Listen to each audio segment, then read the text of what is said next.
Jorge Matos apresenta Manhã Total. Bom dia, Edilson. Bom dia ao Jailson, ao Jorge. Beleza. E a todos os munícipes, né? A todos os cidadãos guarujaenses que acompanham este canal de comunicação importantíssimo, tá? Bom dia a todos. Muito bem, demorou, mas chegou, né, Jailson? Chegou. Porque é bom assim quando a pessoa que vem, que a gente vai conversar muito de política, venha sozinha, porque muitas vezes a gente, né, vê na televisão, o candidato tá ali na frente do microfone e aquele aparato todo atrás. Fala isso. Aí o cara fica meio perturbado, acaba falando besteira, gravou, já era. Aí caiu na mídia. Não, o Edilson Dias está aqui. Inclusive nós estávamos até falando antes, eu peguei o portfólio que a sua assessoria mandou, eu falei, olha gente, ele falou que vem, coloquei na câmera e tudo. Aí o pessoal, não, né? Tem até gente que vai fazer pergunta. Tem pergunta e tudo.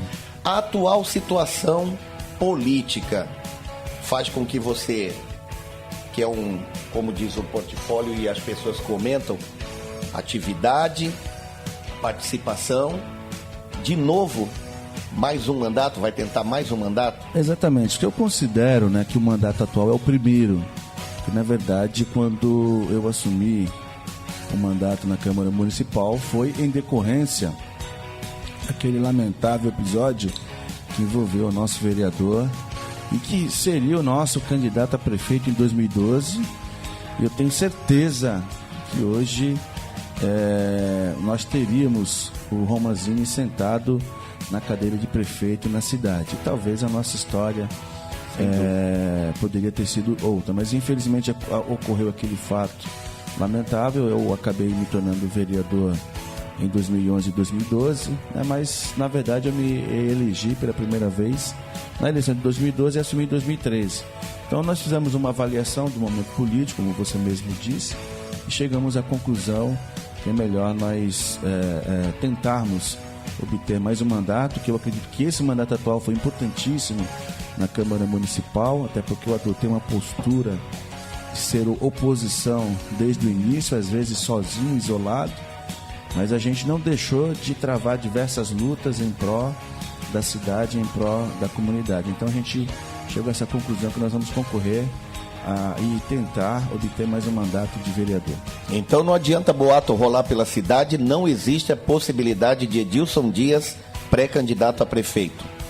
Não existe essa possibilidade. Também não tenho intenção alguma de ser vice-prefeito, candidato a vice-prefeito de nenhuma chapa. Nós seremos candidato a vereador nesta eleição de 2016. E o partido aguardando uma possível coligação? Exatamente, o partido vai aguardar agora, no início do mês de julho, que começam as conversas com relação às coligações, até porque as convenções agora ocorrem a partir do dia 15 de julho até o dia 5 de agosto. Definições, dia né? 16 de julho ao dia 5 de agosto. E é lá que nós saberemos realmente, de todos esses 14 pré-candidatos a prefeito, quem será de fato de repente até candidato, cai, né, quem abrirá a mão da sua candidatura a prefeito para ser vice de outro candidato. Mas a nossa posição é clara. Eu agradeço as manifestações que eu venho recebendo desde o ano passado, este ano, de diversas formas, de pessoas que até gostariam que eu fosse candidato a prefeito, mas eu avalio que esse não é o momento ainda, tá? A nossa participação, como eu disse anteriormente, no parlamento nesse mandato foi importantíssima, né? A gente fez aí diversas lutas que a sociedade aguarda que um vereador faça. Eu acho que eu consegui cumprir de forma integral tudo aquilo que um vereador deve fazer, que é investigar, que é fiscalizar. Quando a gente fala, eu fui oposição o tempo inteiro, mas não é aquela oposição que procurou atrapalhar o governo. Pelo contrário, nós procuramos ajudar o governo, agora, obviamente, sempre tentando impedir que o governo promovesse ações e aprovasse projetos na Câmara que prejudicariam a população. Está aí, no final do ano, né? E quem disse que uma andorinha só não faz verão, mas nós fizemos um verão no final do ano, quando este vereador conseguiu impedir a votação de um projeto da prefeita que pretendia dar isenções aos hotéis, aos grandes hotéis, de impostos, né? Ou seja, eles não pagariam impostos por mais 5 anos a iniciar em 2016 e terminar em 2020, haja vista que o projeto anterior que foi aprovado garantiu apenas até o final do ano passado. Certo. Então nós conseguimos evitar a aprovação desse projeto e também de 2 projetos, um que ela pretendia aumentar a contribuição para a iluminação pública, que é paga na conta de luz, e ela também queria aumentar a taxa de recolhimento de lixo. Vocês, estudo de vocês que fica aqui próximo a Tiago Ferreira, vocês lembram que eu passei com um caminhão de som, falando, distribuindo panfleto, chamando a população para estar na Câmara Municipal no dia dessas votações, e graças a Deus a gente conseguiu impedir a discussão e a votação desses 3 projetos. Acredito que foi uma vitória para a sociedade guarujaense. Esse é o papel do vereador. Eu acho que eu preciso continuar mais 4 anos na Câmara para continuar realizando esse trabalho. Certo, e baseado nesse ponto que você tocou agora, sobre a participação fiscalizadora do poder executivo, ou legislativo, em relação ao trabalho do executivo, a gente anda muito por aí, ouve muito. O que está acontecendo com a zeladoria da nossa cidade? Um ponto muito crítico, que você também já deve ter ouvido algumas reclamações, né? Algumas não. Ou muitas diversas. reclamações. Tem muito a ver com o esquema político, né, que foi montado na cidade a partir da eleição da prefeita Antonieta, e mais à frente eu vou dizer por que eu repito tanto que este vereador fez enfrentamentos que toda a sociedade guarujaense aguardava. Na verdade, a prefeita assumiu no início de 2009, e todos lembram que até 2008, na gestão do ex-prefeito Farid Madi e também na gestão do ex-prefeito Maurici Mariano, já falecido, nós andávamos pela cidade e nós sempre nos deparávamos com equipes da frente de trabalho nas ruas, fazendo varrição, fazendo pintura de faixa, fazendo capinação, fazendo roçada, limpando bueiro, limpando vala. Nós tínhamos nessa cidade inteira essas equipes. A prefeita, ao assumir o mandato em 2009, qual foi a primeira medida dela? Ela teve uma empresa que financiou a sua campanha em 2008. Né? Todos nós pudemos ver, aos olhos vistos aí, a magnitude da campanha da prefeita. E nós tínhamos não só várias empresas por trás daquela campanha, mas principalmente uma que hoje tem contrato na cidade de coleta de lixo. Em 2009, ela precisava, ao assumir o governo, retribuir esta empresa. E você só retribui uma empresa fazendo um contrato com essa empresa, via prefeitura. Sem dúvida. Mas para fazer um contrato, você precisa ter o serviço para executar. E aí está o X da questão. Para ter para ter o serviço para essa empresa executar, para justificar o contrato, justificar a licitação, ela retirou toda a frente de trabalho das ruas a partir de 2009. Eu desafio qualquer cidadão a provar para esse vereador de 2009 para cá se vocês encontram uma equipe da frente de trabalho nas ruas. Ela retirou, acabou com as regionais, desmantelou as regionais para poder fazer contrato de varrição com essa empresa, de pintura de faixa com essa empresa, troca de lâmpada com essa empresa, desentupimento de bueiro, todos os serviços de zeladoria passou a ser feito por essa empresa.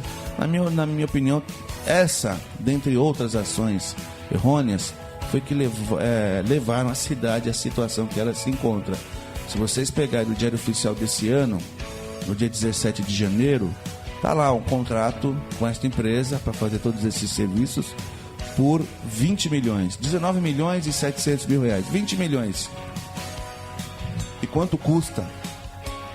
600 pessoas da frente de trabalho, 600 pessoas, eu lembro que nós tínhamos 600 pessoas na gestão anterior, na frente de trabalho nas ruas, nós tínhamos 120 equipes compostas por 5 pessoas, 5 vezes 120, 600.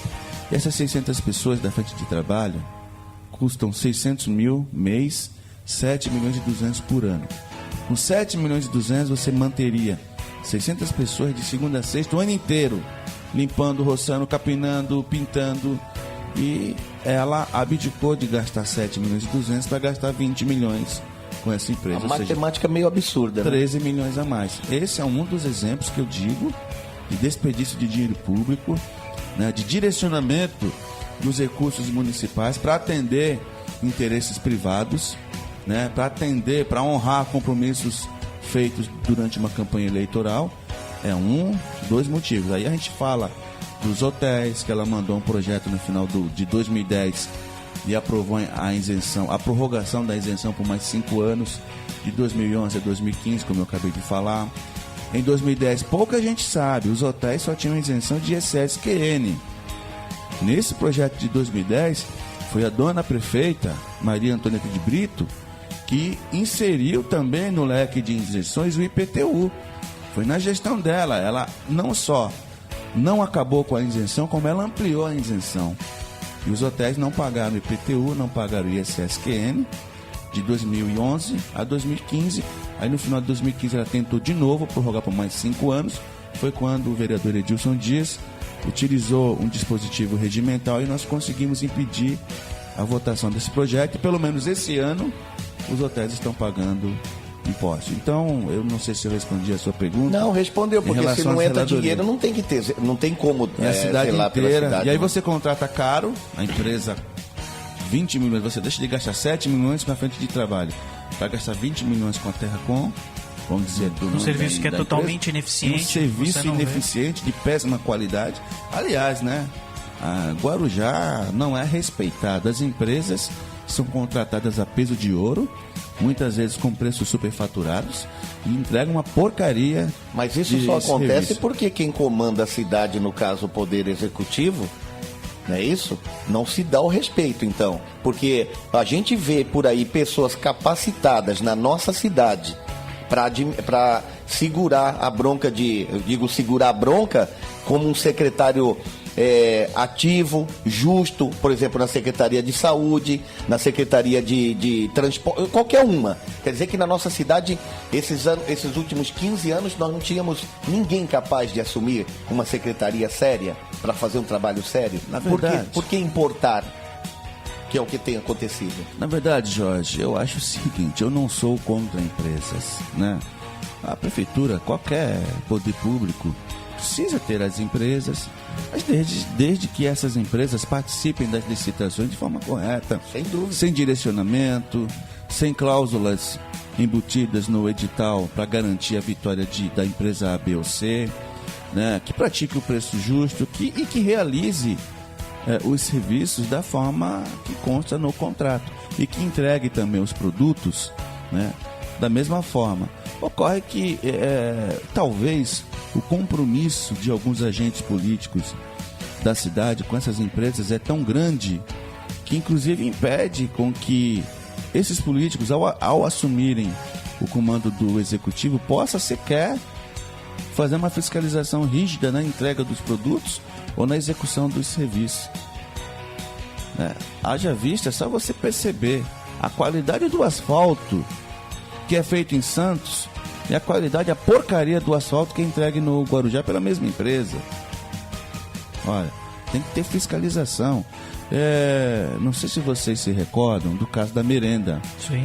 Para vocês terem uma ideia, como é que uma prefeitura licita e contrata diversas empresas para fornecer frutas, verduras, produtos não perecíveis, para fornecer carnes, frangos, e 90% desses produtos eram entregues por peso, né? Como é que você, quando a gente começou a investigar, nós ficamos pasmos com a situação. Como é que você vai fiscalizar se a empresa está entregando a quantidade certa do produto? Sem dúvida. Se a merendeira que está na escola, que não tinha culpa alguma, a diretora ou o diretor do colégio também, da mesma forma, não tem culpa alguma, se eles recebiam um pacotaço de carne lá, um caminhão de carne, aí você recebe uma nota para você assinar, 500 quilos, 400 quilos, 600 quilos, e não tem uma balança na escola para você verificar se o que você está recebendo corresponde ao preço que você está assinando na nota. E quando a gente foi verificar, a gente pegou, a empresa entregava um peso. Foi aí que nós descobrimos que 1 quilo tinha 800 gramas. Exatamente. Né? Como é que pode isso, né? Então, não, e outra, no contrato, mais especificamente da carne, no contrato dizia o seguinte: as carnes têm que ser entregues resfriada. elas eram entregues congeladas. Um pacotaço de 5 quilos. Era mais gelo do que carne, né? Petrificado, duro, com manchas vermelhas e brancas. A merendeira ou a diretora do colégio recebe a nota dizendo que é contra filé. E não ela assina. Aí quando ela vai abrir o pacote, não é contra filé, é coxão duro, é patinho. Ou seja, a empresa recebia R$27 o quilo da carne.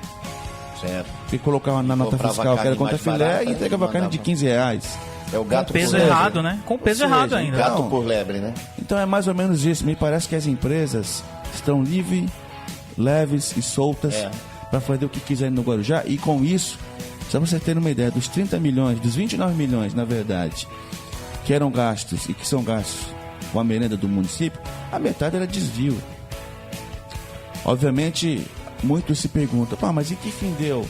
Eu levei todo o relatório da comissão que nós montamos. Infelizmente, no final, houve uma liminar contra o presidente da Câmara, pelo fato dele ter alegado, a prefeita alegou que ele convocou a sessão de forma errônea, e a gente não pôde concluir o julgamento.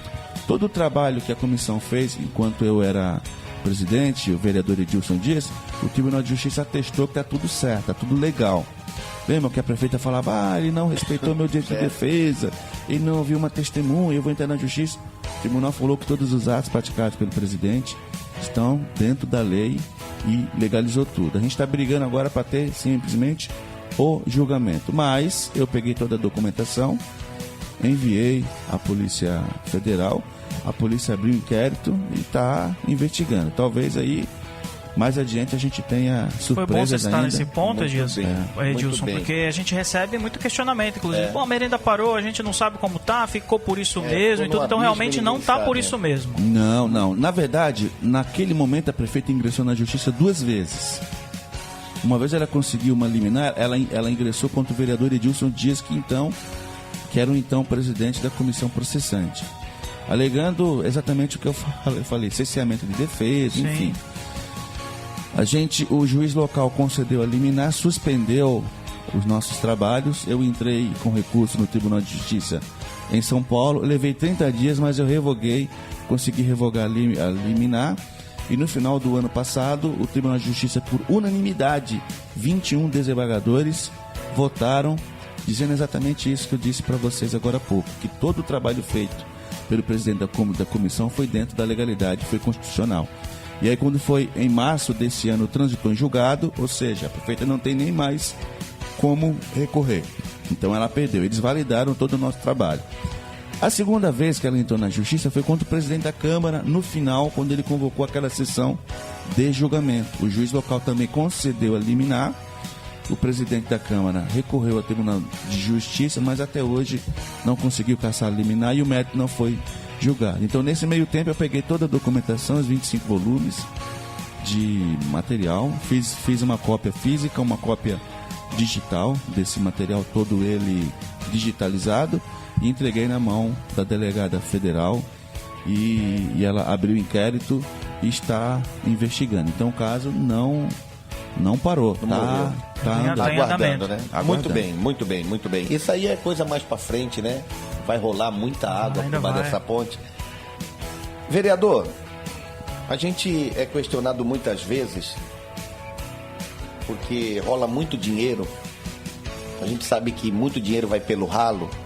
Só que tem coisas que acontecem na nossa cidade que a gente sabe que existe a necessidade de que seja apoiado, de que seja incentivado e que tenha uma aprofundada fiscalização para que não tenha erros como aconteceram em certa época em outras entidades.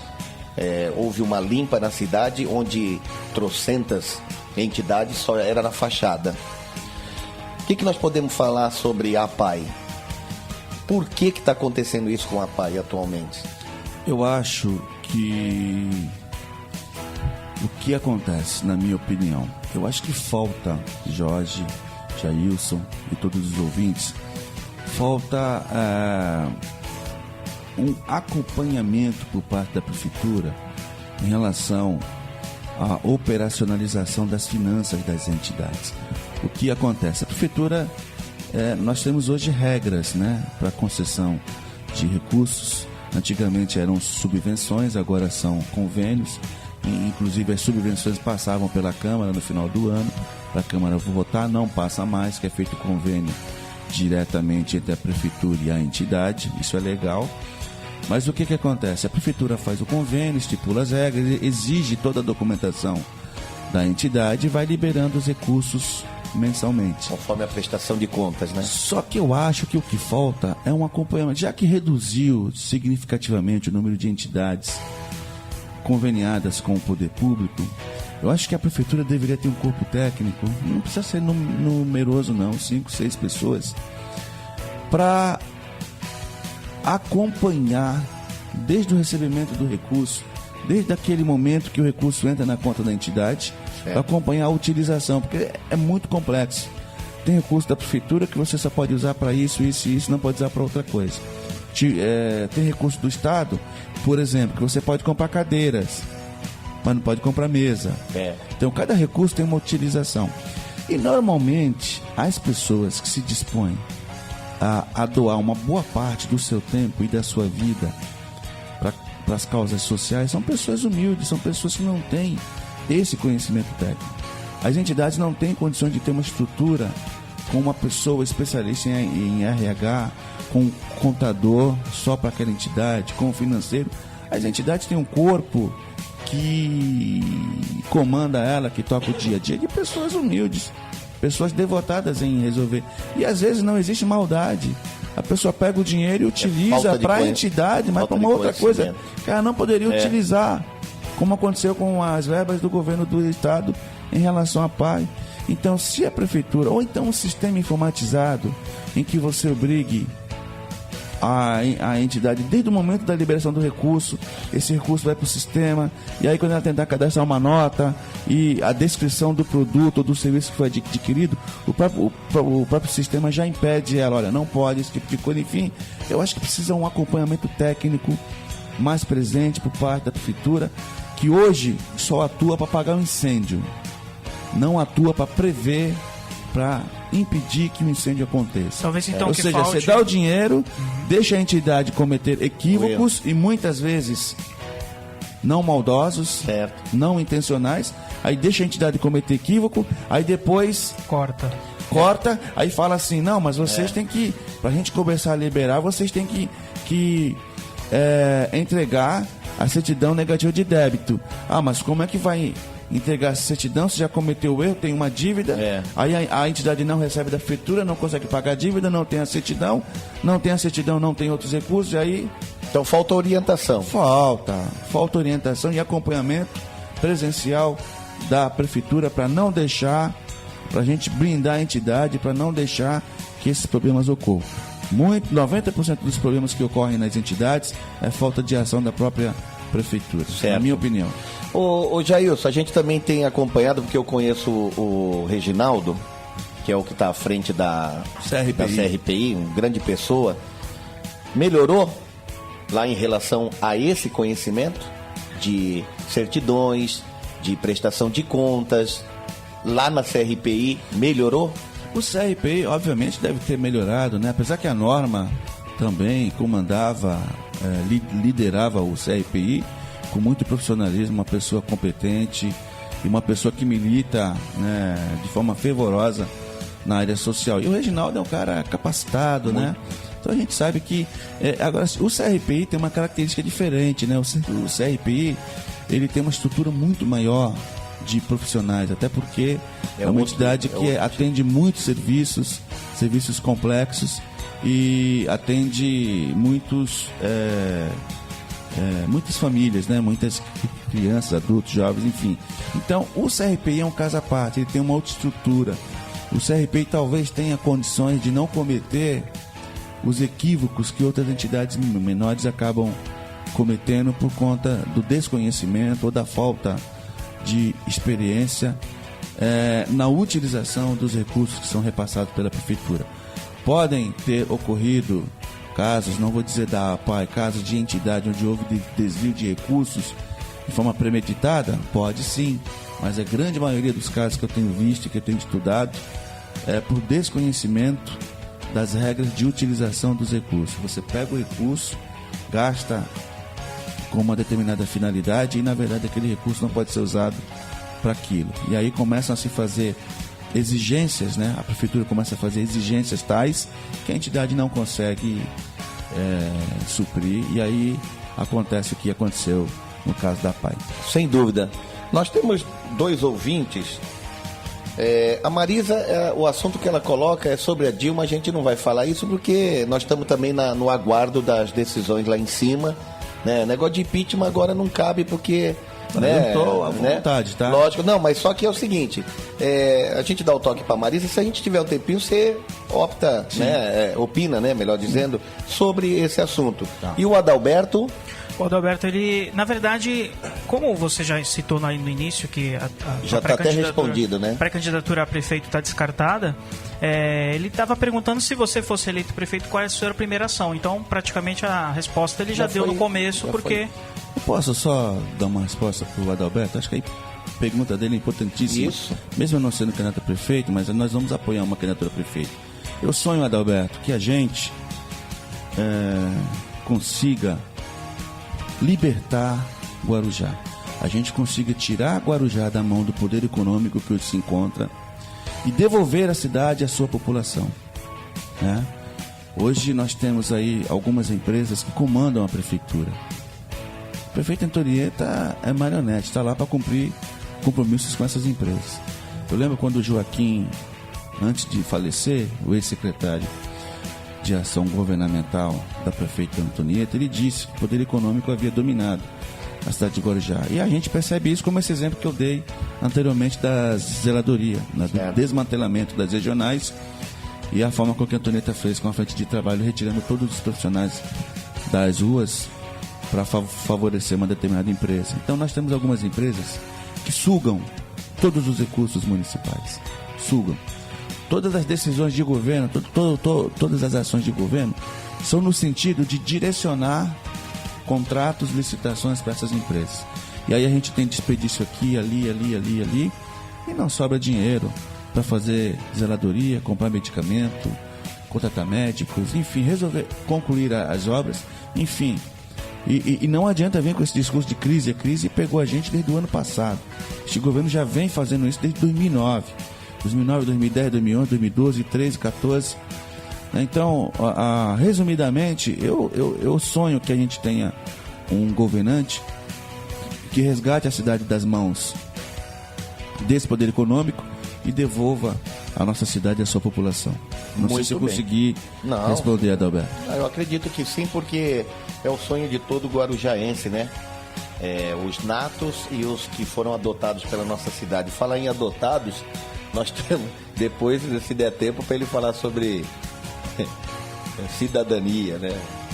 Só para finalizar, posso? Pode. E o que me deixa triste até o momento, até hoje, dia 21 de junho, é que, e vocês me perguntaram aqui em off sobre as candidaturas a prefeito, que aí estão, eu sinto falta, Jailson, Jorge, eu sinto muita falta, e Adalberto também, que está acompanhando a gente. Eu não percebi até agora, eu não presenciei até agora nenhum pré-candidato, tocar nesse tema.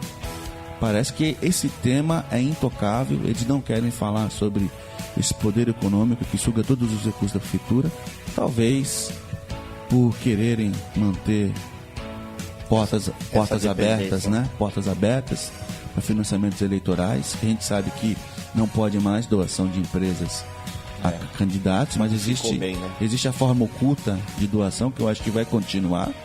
E eu acho que os pré-candidatos não tocam nesses assuntos justamente para manter as portas abertas do financiamento de campanha, que é a fonte, é um câncer principal, né? É um câncer nesse país e que levou a gente a vivenciar tudo isso que a gente vive no município e no país. Sem dúvida. Edilson, eu estava dando uma olhada aqui e parece que Santos e Guarujá, o DAD mandou cerca de quase 22 milhões a essa última remessa agora. Eu não estou falando isso porque o Jorge falou assim, não, eu vou falar 22, não, são dados, né? Quanto que veio para o Guarujá dessa quantia, nesse último DAD que veio agora? Ou existe aquele negócio do precatório, que quando manda alguma coisa para o município, já retira disso aí. Não, não é assim que funciona. Com não os do DAD. Do DAD não tem a possibilidade do precatório. Tá. Então, quanto que veio para o Guarujá nessa última? Com recursos do Tesouro, né? Isso. Então, quanto que veio dessa... Eu não sei te dizer, porque assim, o que acontece? Não politizando aqui, mas o governador Alckmin, ele sempre anuncia a liberação de recursos para as cidades. E, na verdade, é só o anúncio, né, da provável liberação de recursos. Ele anuncia 20, chega 5. Se chegar. Se chegar. Para você ter uma ideia, ó, a obra do canal Acaraú foi iniciada na gestão anterior. Antonieta assumiu, ficou 2 anos paralisada, disse que tinha alguns problemas com prestação de contas dos recursos do DAD.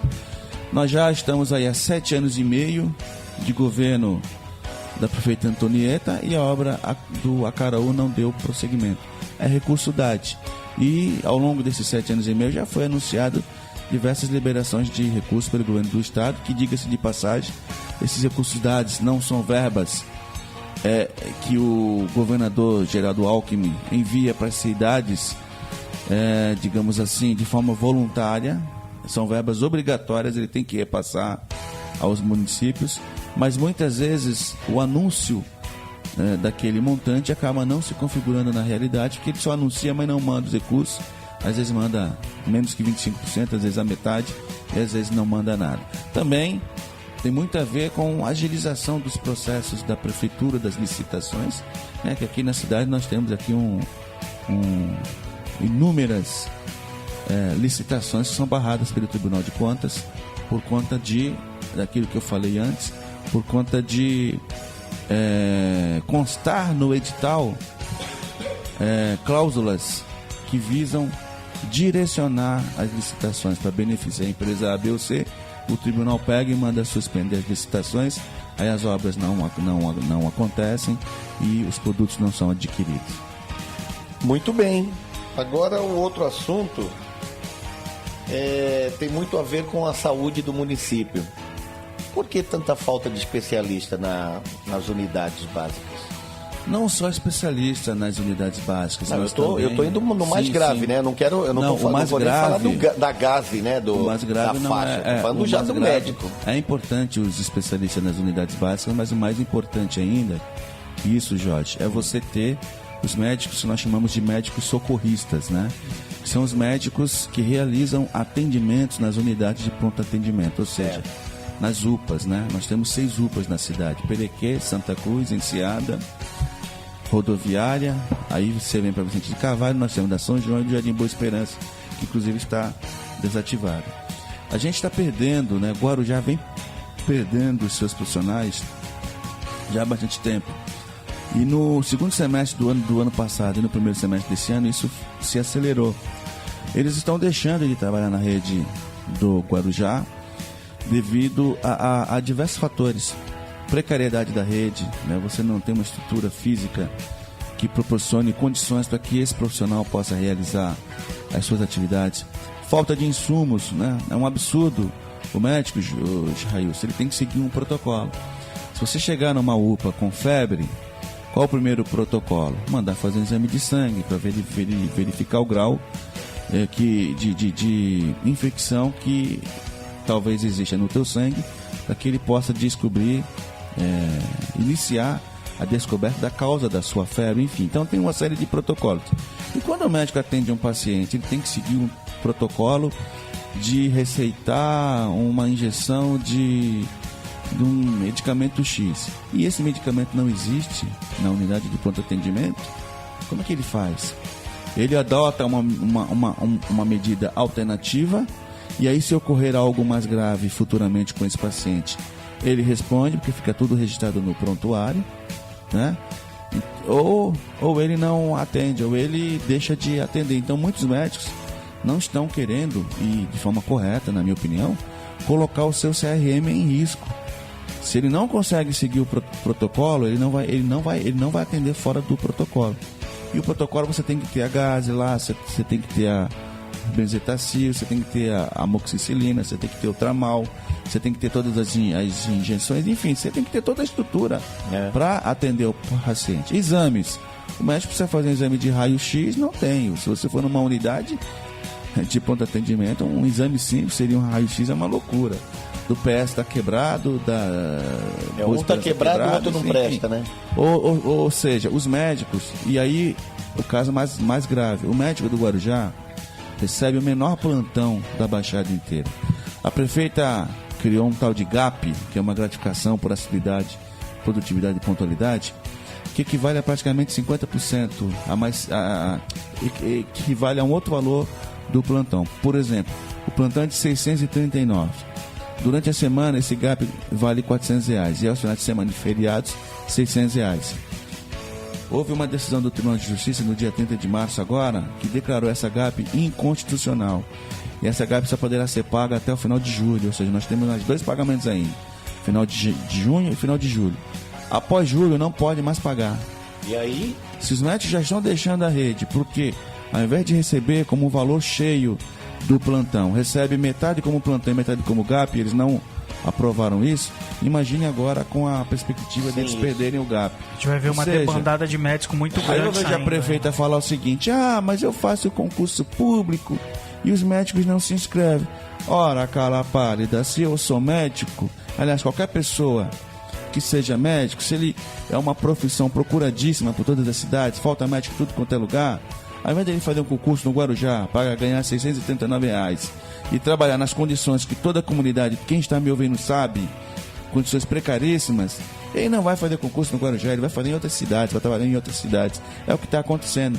Então a prefeita deveria entender o seguinte: tem que melhorar o GAP. Aliás, tem que melhorar o valor do plantão, não tem jeito. Para você poder concorrer com as outras cidades e atrair médicos para cá. E não só melhorar o valor do plantão, melhorar as condições de trabalho, que hoje são péssimas. Dar condições. Aliás, os funcionários da rede de saúde estão trabalhando numa situação precaríssima, sob pressão, né? Autoestima baixíssima. A falta de paciência dos pacientes, né? Exato. Falta de paciência dos pacientes, né? O paciente tem razão, ele chega numa UPA com uma criança passando mal, ou com um parente seu passando mal, ele quer ser atendido. Aí ele tem que aguardar 3, 4 horas para ser atendido. Ele desconta em quem?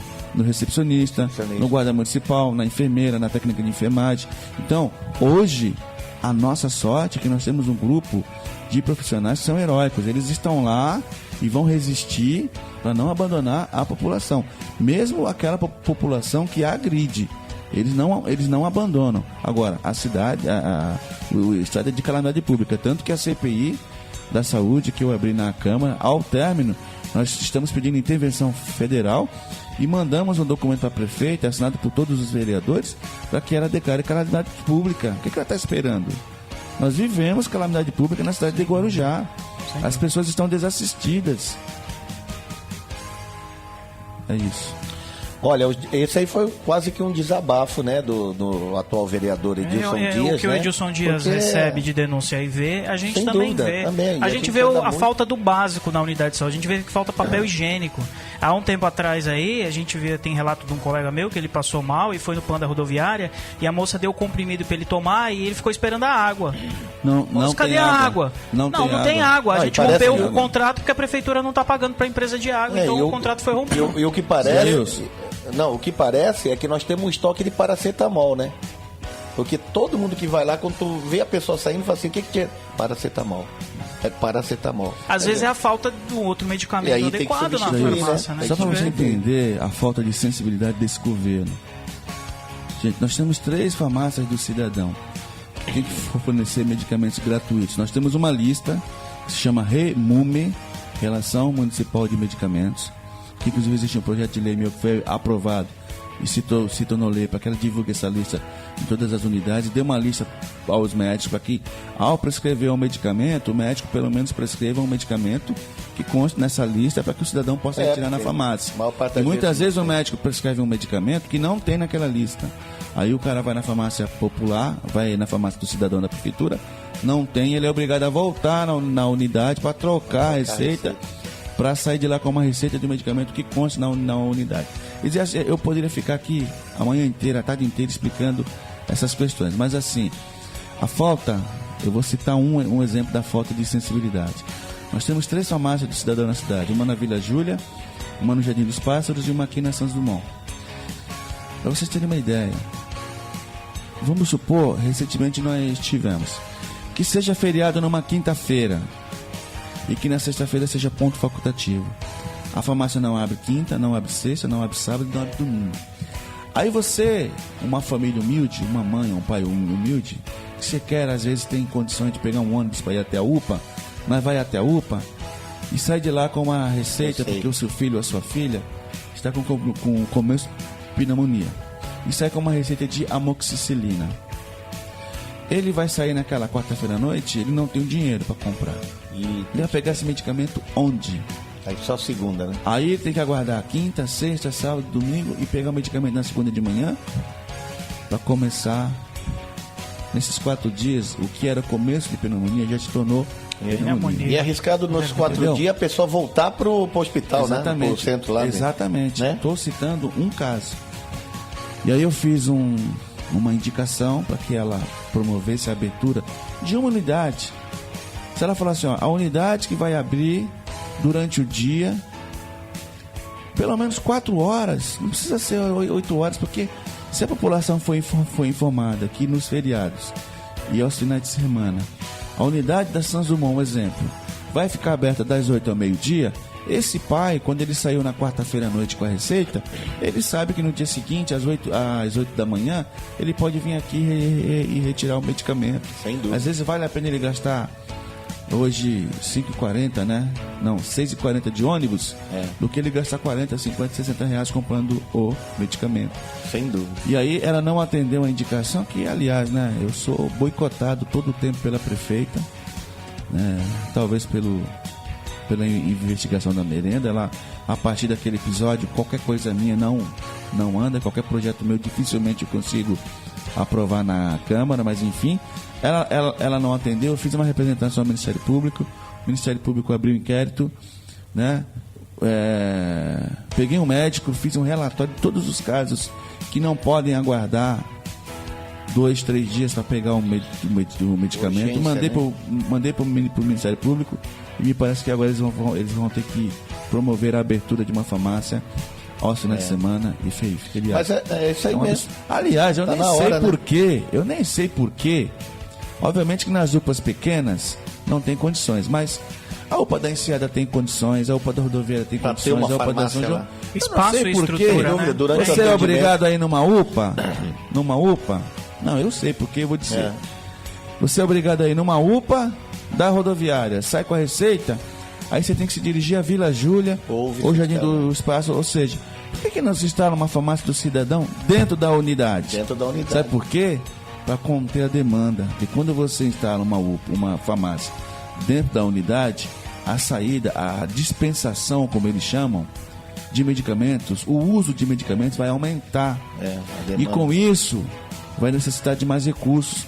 E aí não pode retirar os recursos que são alocados, que são preservados a contemplar o poder econômico. Gasto com medicação não é prioridade. A prioridade é deixar 8 milhões por ano no caixa dos grandes hotéis que não pagavam impostos. Mas a compra de medicamento não é prioridade. Por isso que não se instala uma farmácia dentro das unidades de saúde e acabam preferindo pagar aluguel para abrir farmácias que nem tem em outros locais. Uma boa ideia, agora que o vereador falou, né, sobre o negócio de deixar um plantão, é só eles irem na direção da Casa Bahia, que funciona assim. Aqui nós temos 2. Quando a do Pontão da Barca tá fechada, a daqui do centro funciona. Então, quer dizer, você no final de semana nunca tem as 2 fechadas. Quando é folga aqui, quando elas fecham a daqui da Paraná, a aberta de lá. Quando fecha de lá, no final de semana é um revezamento. Falta de organização. Que nem supermercado extra. Pronto. É só seguir isso. O administrador, ele tem que buscar as boas ideias quando quer fazer o trabalho bem feito. E aí, obviamente, nós falamos aqui das UPAs, né? E aí foi o que o Jorge disse no início, mas também nós temos as unidades básicas e nós temos principalmente as USAFAs. Certo, USAFAs. Que deveria realizar um trabalho de prevenção para evitar um número grande de atendimentos de urgência e emergência. E quando você trata na casa da pessoa a diabetes, a hipertensão, problemas cardíacos, enfim, você às vezes evita que aquela pessoa futuramente tenha um problema mais sério, um infarto, um AVC, um derrame cerebral, e aí você evita esse atendimento de urgência e emergência, que é bastante, e que inclusive é bastante custoso. Porque mas como a rede, né? Como a rede de atenção básica, de atendimento básico, também acaba não funcionando, porque gasta-se hoje 30 milhões com o Programa Saúde da Família, com as USAFAs, que é um programa importantíssimo, mas que é administrado por uma empresa chamada Corpore, que também é outra beneficiada pelo esquema. Entendi. Só que quando você implanta o Programa de Saúde da Família, que consiste na visita de agentes comunitários de saúde na sua residência para fazer esse trabalho preventivo, obviamente você tem que diminuir os custos de atendimento de uma UPA, porque você tem que diminuir o número de pessoas que procuram as UPAs. Você trata antes para evitar um caso de urgência e emergência.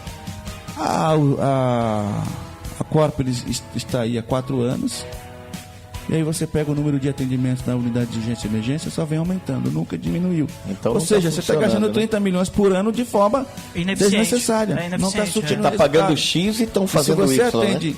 50 mil pessoas mês, um exemplo, 30 mil pessoas mês na UPA do Jardim Boa Esposa, na UPA da rodoviária, 30 mil pessoas mês, um exemplo. Os números aqui são exemplos. Tá. Você implanta o sistema de prevenção, né? Você implanta o PSF, e aí você, paulatinamente, você verifica que, olha, no mês caiu para 28, no mês seguinte caiu para 27, para 25, né? Vem diminuindo. Ou seja, o valor que você está gastando aqui com a prevenção está surtindo resultado no valor que você gastava com urgência e emergência. Então você tira daqui e coloca aqui. Hoje não, você gasta o mesmo valor com urgência e emergência, que aliás aumenta ano a ano, e você gastou esses 120 milhões até hoje com a Corpore e que não tem dado resultado. Olha, é muita coisa no município que a gente recebe denúncias, né? A gente bate muito papo com o povo na rua, ainda mais a gente que anda muito pelas ruas, e que não surte efeito. É que nem o exemplo que você falou agora. Está pagando 30 para isso, mas não está fazendo pelo valor de 30, porque está aumentando o de lá. Então, quer dizer, está gastando dos dois lados. Tá? Não está tendo resultado. Só Jorge, isso, né? A gente já está com o nosso tempo estourado. Isso. Vamos só finalizar. Parece que foi feita uma pesquisa no Guarujá, teve um instituto que fez uma pesquisa no Guarujá para verificar a atuação da Câmara, o vereador, sim, a parte... Inclusive, deixa eu só então um dado aqui, né? O vereador Edilson Dias foi eleito mais atuante em Guarujá. O vereador de Guarujá, Edilson Dias, foi homenageado no dia 10 de junho passado com a medalha Alferes Tiradentes. Essa medalha só é dada pelos que são apontados, né, os políticos apontados pelos eleitores. Então ele recebeu essa daí, foi lá no Hotel Centro e Paulista, né? Foi. Em São Paulo. Parabéns, né? Parabéns, porque a medalha é dada somente aos políticos que foram escolhidos pelos eleitores, através de pesquisa realizada na cidade. É isso aí, é o 3º ano que o vereador é eleito em primeiro lugar pelos guarujaenses. Parabéns. Graças a Deus. E esse ano, né, nós fomos lá em São Paulo receber a medalha. Foram feitas 1.243 entrevistas por telefone. É um instituto de Minas Gerais que já existe há 102 anos, é um instituto importantíssimo. A gente não tem contato algum com eles, eu simplesmente recebi o ofício com o resultado da pesquisa. E lá, quando a gente vai a São Paulo, eles mostram a metodologia, como foi feito, enfim, uma coisa bem organizada. E graças a Deus, e isso se reflete nas pesquisas que são feitas também presencialmente aqui pelos pré-canais a prefeito. Todos eles realizam pesquisas para verificar como eles estão perante a sociedade e também avaliam os vereadores. Em todas as pesquisas, graças a Deus, eu tenho sido apontado como o vereador mais atuante da cidade de Guarujá. Em decorrência da nossa postura de ter tomado a decisão de ser oposição a este governo, que aliás, governo que faz com que o cidadão e a cidadã guarujaense sofra em diversos níveis, né? Seja na saúde, tá, uma calamidade pública, na infraestrutura, na falta de obras. Hoje nós não temos na cidade projetos para os jovens, espaço para os jovens, para os idosos, para as mulheres, as praças estão deterioradas, enfim. E eu adotei essa postura de ser oposição e tenho feito esse enfrentamento, que na cidade é perigosíssimo. Nós sabemos muitas vezes como acaba aquele político que se insurge contra o esquema que está aí, né? Contra esse poder econômico, como eu disse e volto a repetir, que suga os recursos dos cofres municipais e não sobra recursos para fazer coisas que são prioritárias. Então, talvez essa é a minha luta. Tenho fiscalizado bastante, tenho feito o meu papel na Câmara, e eu acho que o melhor presente, né, o melhor prêmio que um vereador, que um político pode receber é o reconhecimento da população, né? Então isso eu fico bastante satisfeito, mas eu dedico também esse prêmio à minha assessoria, que o vereador sozinho ele não faz tudo. Eu tenho um grupo político comigo, tenho 4 assessores que me ajudam 24 horas, a minha esposa, que está sempre, da próxima vez que eu for convidado, eu vou trazer ele aqui. Minha esposa aí já fala para trazer um bolo de fubá, né? Que a gente sempre cobra dos candidatos um bolo de fubá. É uma pessoa presente, Jailson, na minha vida, me auxilia em todos os momentos, está comigo. Quando entra a campanha, ela fica comigo de manhã até a noite. Junto, né? Enfim, é uma pessoa guerreira pra caramba. E obviamente agradecer a toda a população, aqueles que responderam a pesquisa, aqueles que não responderam.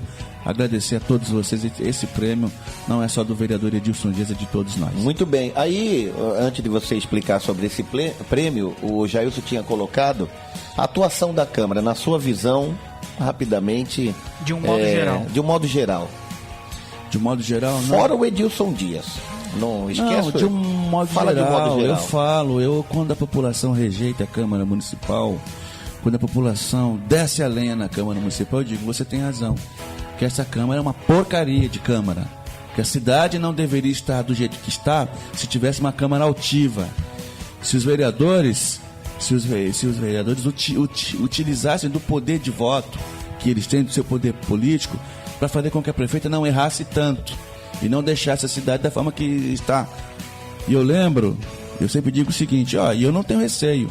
Talvez se um vereador ou outro tiver acesso a essa entrevista, vai querer me questionar, eu quero que se dane. Porque eu lembro que na Câmara passada, né, existia uma reclamação geral da população. Não, porque essa Câmara é ruim, a Câmara passada, tá? E tinha lá vários raposas no bom sentido, pessoas que já estavam como vereadores há muito tempo, né? Não vou citar nomes aqui. E aí eu lembro que os pré-candidatos nessa época, pré-candidatos a vereador em 2012, uma boa parcela da população, vamos renovar. Pois bem, naquela legislatura eram 15, só retornaram 6. Inclusive dos 6 eu fui o mais votado. Os 6 se reelegeram. Eu fui o mais votado e eu tinha apenas 1 ano e meio de mandato. Os demais já tinham 4 anos. E aí a Câmara foi renovada. Renovaram para pior. Porque, na minha opinião, essa Câmara é pior que a Câmara passada. E aí eu vejo de novo os pré-candidatos a vereador, agora, em 2016, com o mesmo discurso. Não votem em ninguém da Câmara, não votem em ninguém, vamos renovar. E uma parcela da sociedade é culpada. Com esse mesmo discurso. Não vamos renovar. O meu receio, Jailson e Jorge, é que a próxima Câmara seja pior ainda que essa. Vamos renovar, mas vamos ter cuidado para renovar. Então, assim, eu acho que essa Câmara foi omissa em relação à prefeita, se curvou demais. Tanto é que eu fiquei na oposição muito tempo sozinho. Uma hora eu tive o apoio de um vereador que veio para a oposição, ficou 4 meses e voltou a apoiar a prefeita.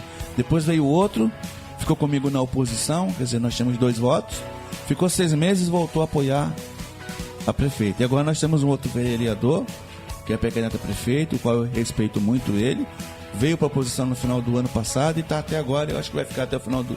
Mas assim, ou eu estava só, ou eu tinha companhia de mais um voto.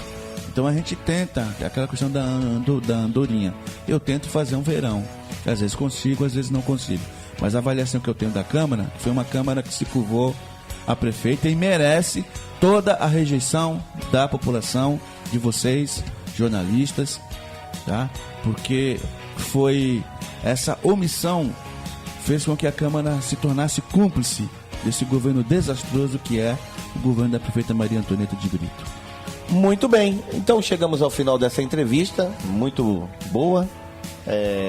A partir de agora, então, a palavra é toda sua para você, aquele momento Maguila, né? Fica à vontade e a gente vai programar uma nova visita, porque tem muita coisa para discutir sobre a nossa cidade. Fica à vontade, Edilson. Obrigado, Jorge. Obrigado, Jailson. Tá? Eu quero agradecer a todos que acompanharam essa nossa entrevista. Eu normalmente faço aquilo que você disse mesmo, venho sozinho, sem aparato, e deixo, inclusive, vocês à vontade para perguntar o que vocês quiserem, abordar qualquer tema. Tá? Que a gente percebe que às vezes em algumas entrevistas o político chega já, eu quero falar sobre isso aqui. A gente até manda uma pauta para que vocês saibam tudo o que aconteceu na última semana, enfim, nos últimos 15 dias, mas a pauta quem tem que fazer é o jornalista. Sem então dúvida. A gente deixa vocês à vontade. Quero agradecer, quero parabenizar pela iniciativa. Eu não sabia que já tinha 5 anos já, né? E todas as vezes que for convidado estarei aqui, pode ter certeza disso, tá bom? Sem dúvida. Obrigado pela participação aí do nosso vereador Edilson Dias, da cidade do Guarujá. Muito bem. A gente reforça também para os pré-candidatos. Para os pré-candidatos que quiserem. Prefeito, a vereador, se quiser, o espaço está aberto, é só ligar aqui, liga para mim, agenda. Sem dúvida. Entra lá no site, lá pode mandar um e-mail, a gente responde. É só a gente combinar as agendas, agenda uma entrevista aqui, vai ser bem recebido. Legal.